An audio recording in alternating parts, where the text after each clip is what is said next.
નમસ્કાર વાલા દર્શક મિત્રો, સ્વાગત છે તમારું આપણી પોતાની યુટ્યુબ ચેનલ પેન્શન ગુજરાતમાં। તો મિત્રો, આજના વિડીયોમાં હું તમને એક એવી મહત્વપૂર્ણ માહિતી આપવા જઈ રહ્યો છું જે આવનારા સમયના તમારા પગાર અને પેન્શન બંને પર સીધી અસર કરી શકે છે। મિત્રો, ખાસ કરીને તારીખ 24 ફેબ્રુઆરી 2026ની સાંજે બહાર આવેલી મહત્વની જાહેરાત પછી કર્મચારીઓ અને પેન્શનરોમાં નવી આશા જાગી છે। મિત્રો, આ માહિતી અંત સુધી ધ્યાનથી જોઈ લેજો, કારણ કે તેમાં 8મા પગાર પંચ અને ફિટમેન્ટ ફેક્ટર સંબંધિત ખૂબ જ મહત્વના મુદ્દાઓ સામેલ છે। પરંતુ મિત્રો, એ પહેલાં એક નાનકડી વિનંતી છે કે જો તમે અમારી ચેનલ પર નવા હોય તો આ ચેનલને જરૂરથી સબસ્ક્રાઈબ કરી લેજો, કારણ કે આ ચેનલ પર અમે દરરોજ પેન્શનર તેમજ સરકારી કર્મચારીઓને લગતી તમામ માહિતી લાવતા રહીએ છીએ।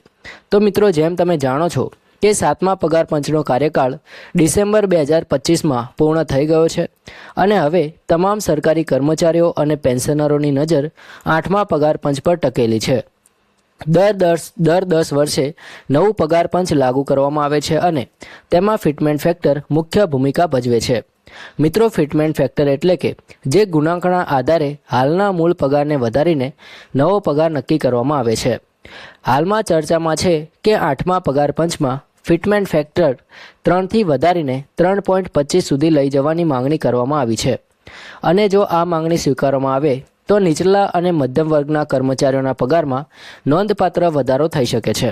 મિત્રો, અહીં મહત્વની વાત એ છે કે FNPO એટલે કે ફેડરેશન ઓફ નેશનલ પોર્ટલ ઓર્ગેનાઇઝેશને સરકાર સમક્ષ કેટલાક મહત્વપૂર્ણ સૂચનો મૂક્યા છે। તેમણે ફક્ત ફિટમેન્ટ ફેક્ટર વધારાની જ માંગ નથી કરી, પરંતુ વાર્ષિક ઇન્ક્રીમેન્ટ 3% પરથી વધારીને 5% કરવાની પણ માંગણી કરી છે। આનો સીધો ફાયદો કર્મચારીઓ સાથે સાથે પેન્શનરોને પણ થઈ શકે છે, કારણ કે પેન્શનનો હિસાબ પણ મૂળ પગારના આધારે જ થાય છે। એટલે જો મૂળ પગારમાં મોટો વધારો થાય તો ભવિષ્યમાં મળનારી પેન્શન અને ડીએની ગણતરી પર તેની અસર પડવાની છે। મિત્રો, ચાલો હવે એક ઉદાહરણથી સમજી લઈએ। તો માનીએ કે લેવલ 1ના કર્મચારીનો હાલનો મૂળ પગાર 18,000 રૂપિયા છે।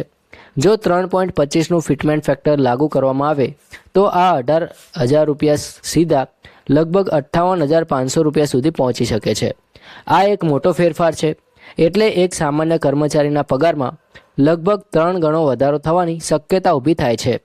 આ જ રીતે લેવલ 5ના કર્મચારીઓનો મૂળ પગાર આશરે 87,600 રૂપિયા સુધી પહોંચી શકે છે અને લેવલ 10ના કર્મચારીઓ માટે આ આંકડો લગભગ 1.73 લાખ સુધી જઈ શકે છે।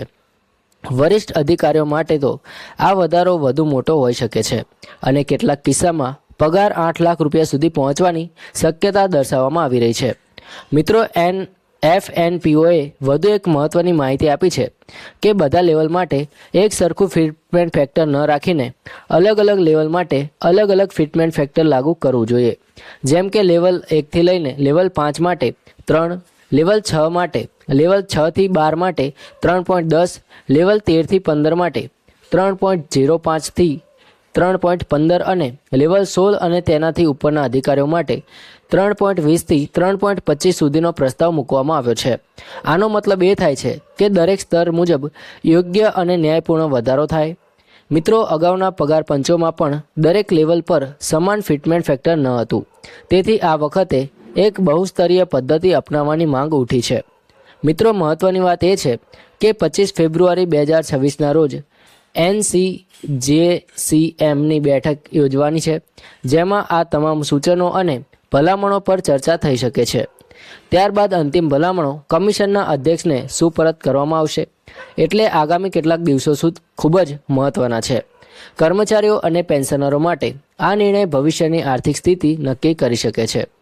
મિત્રો, અહીં એક બાબત ખાસ સમજો કે જો 8મો પગાર પંચ ઊંચા ફિટમેન્ટ ફેક્ટર સાથે લાગુ થાય છે તો તેની અસર ફક્ત હાલના કર્મચારીઓ પર જ નહીં, પરંતુ નિવૃત્ત કર્મચારીઓ પર પણ પડશે, કારણ કે પેન્શન રિવિઝન પણ નવા પગાર ધોરણને આધારે થઈ શકે છે।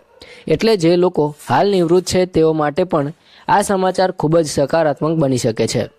અને મિત્રો, હા, અંતિમ નિર્ણય સરકારનો રહેશે અને સત્તાવાર જાહેરાત આવ્યા પછી જ સ્પષ્ટતા થશે, પરંતુ હાલ જે ચર્ચા ચાલી રહી છે તે પેન્શનરો માટે આશાજનક છે।